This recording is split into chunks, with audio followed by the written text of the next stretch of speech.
राधे राधे महाराज जी। महाराज जी, विवाह के बाद एक स्त्री का जीवन कैसा होना चाहिए जिससे वो प्रतिकूलता और अनुकूलता में सामान्य रहकर एक सुख शांति पूर्वक अपना वैवाहिक जीवन व्यतीत कर सके, और एक स्त्री को अपने जीवन में क्या क्या सावधानी रखनी चाहिए जिसका घर परिवार उससे सुखी रहे? पहली बात है कि नींव ही खराब हो रही बच्चा, तो हम क्या उपदेश करें? जो गर्लफ्रेंड बॉयफ्रेंड ये चरित्र दूषित हो रहे हैं, तो घर परिवार चलाने के लिए जो हमें धर्म पूर्वक पवित्रता चाहिए वो तो पहले ही नष्ट हो जाती है। आज का जो समय है बच्चा, अब हम ये नहीं कहते कि नहीं होंगी या नहीं होंगे, ऐसे बच्चे बच्चियां होंगी जो पवित्र होंगे, लेकिन मुश्किल है, मुश्किल। तो सबसे पहली बात चरित्र पवित्र होना चाहिए। अब यहीं से नींव बर्बाद हो जाती है। और दूसरी बात भगवत आराधना होनी चाहिए।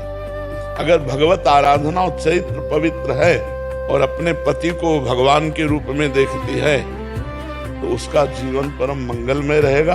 क्योंकि अपने भगवान की जैसे प्रसन्नता के लिए हम चराचर जगत की सेवा करते हैं, ऐसे भगवान पति उनकी प्रसन्नता के लिए सास ससुर की सेवा, उनके भाई की सेवा, उनकी बहन की सेवा, नम्रता पूर्वक धैर्य पूर्वक रहना, वचन विचार करके बोलना और भगवान नाम स्मरण करते रहना, जिससे हर प्रतिकूलता को सहने की सामर्थ्य आ जाए।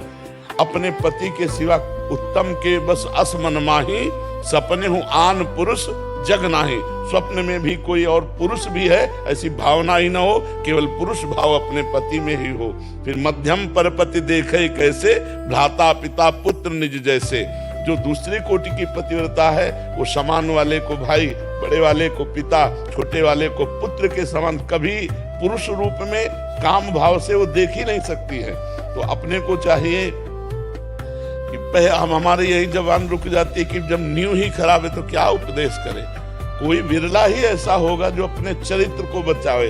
हमको एक सिद्धांत सुनाया गया था कि धन नष्ट हुआ तो कुछ नहीं नष्ट हुआ, स्वास्थ्य नष्ट हुआ तो कुछ नष्ट हुआ, और चरित्र नष्ट हुआ तो सब कुछ नष्ट हो गया है।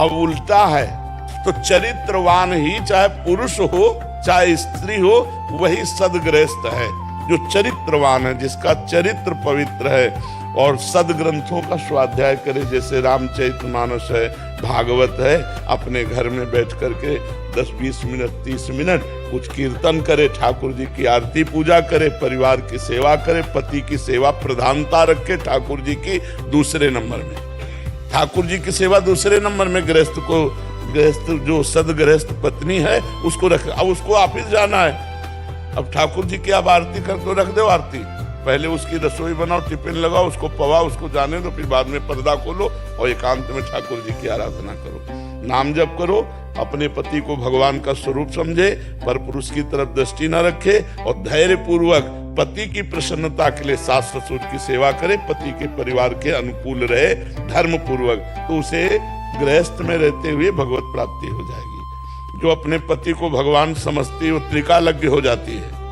त्रिकालज्ञ हो जाती है। महाभारत में प्रसंग आया, एक कश्यप नाम के ऋषि थे, वो तपस्या कर रहे थे, तो एक पेड़ में बगुली आके बैठी, ऊपर बीट कर दिया, उन्होंने गुस्सा से देखा, वो भस्म हो गई, उनको लगा हम बड़े सिद्ध हो गए।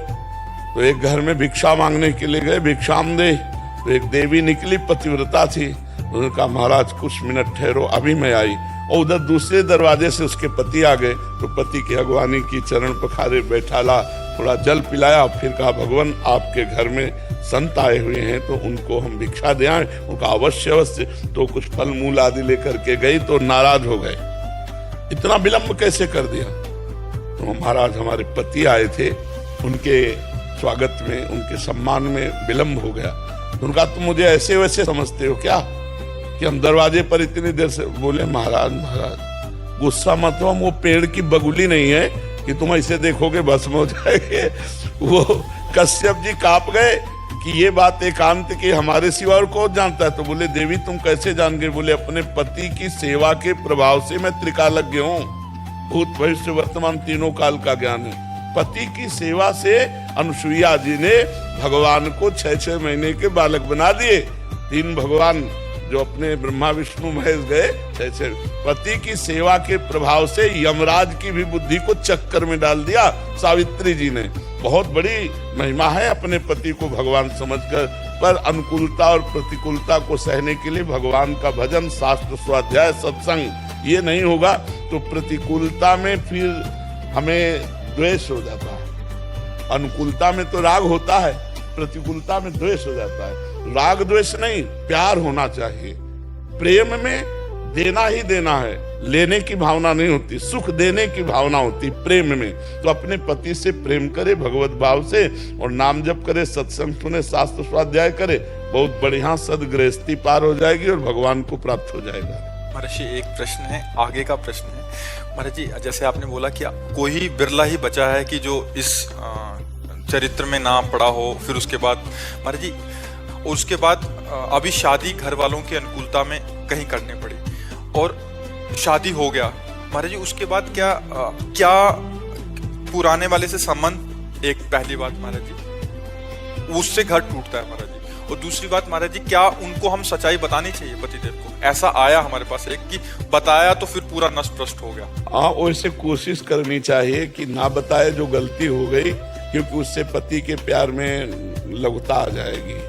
अपनी बात को, अपनी गलती को ना बतावे और आगे कभी भूल से गलती ना होने दे, क्योंकि महाराज जी जनरली ऐसा होता है। हाँ, जैसे आपका कोई मित्र रहा, आपसे गलत कदम उठ गए और अब आपकी शादी दूसरी जगह हुई तो भूल जाओ, मानो पूर्व जन्म की बात थी, आप गलती मत करना, नहीं तो परिवार जो है आपका, संबंध आपका जो है वो सब विच्छेद हो जाएगा।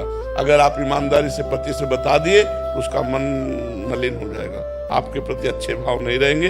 तो मुझे लगता है कि अपने पति प्रेम के लिए अपनी गलती का प्रायश्चित करे कि आप भूल से किसी पर पुरुष की तरफ आंख ना उठावे, अपने पति को भगवत भाव से माने और पूर्व के सारे संबंधों का त्याग कर दे। जो गंदी बातें रही, जो गंदी चेष्टा रही, अगर ऐसा कभी पति ने सुन भी लिया, देख भी लिया, मैसेज भी देख लिया तो बहुत बड़ी हानि हो जाएगी। फिर उसके प्रेम में भी, और ऐसे पुरुष को चाहिए कि अगर कभी वैसी गलती रही है तो उसको छुपा ले और ब्याह होने के बाद अपनी पत्नी का भाव रखे, अन्य किसी से भाव ना रखे, नहीं तो फिर गृहस्थ धर्म बहुत बड़े स्तर पे हो रहा है महाराज जी। अभी क्या मैसेज, कॉल और फिर वो संबंध विच्छेद, ये कारण? हाँ, हमें लगता है कि मतलब अब चूंकि धर्म ही नहीं रहा तो हम वार्ता क्या करें? हाँ महाराज जी, आप बार बार कह रहे हैं नीवी नहीं। हाँ, अब मतलब जैसे धर्मयुक्त हो तो वार्ता करें, जब भ्रष्ट ही चरित्र हो गया तो चलो अब संभाल लो, जब ब्याह हो गया तब से संभाल लो, लेकिन नहीं संभलेगा। जब बॉयफ्रेंड ब्रेकअप, बॉयफ्रेंड ब्रेकअप, तो फिर जनेंद्री कैसे एक अनन्य रह सकती है? जैसे हमारी रसेंद्री है ऐसे जनेंद्री है, ऐसे हर इंद्री। हर इंद्री की अनन्यता, हर इंद्री का ब्रह्मचर्य ही तप है। लेकिन अब ये बच्चे हैं नए नए, सब जानते नहीं, अपने जीवन को बर्बाद कर रहे हैं, लेकिन फिर भी ब्याह संबंध होने के बाद सुधर जाए तो चलो जीवन कुछ तो सुधर जाएगा। अपने पति को भगवान मानकर, अपनी पत्नी को अर्धांगिनी प्राण मान करके अन्य सब संबंधों का, जो गलत संबंध थे उन भावों का, उन संबंधों का त्याग कर दे तो गृहस्थी सही ढंग से चल जाएगी।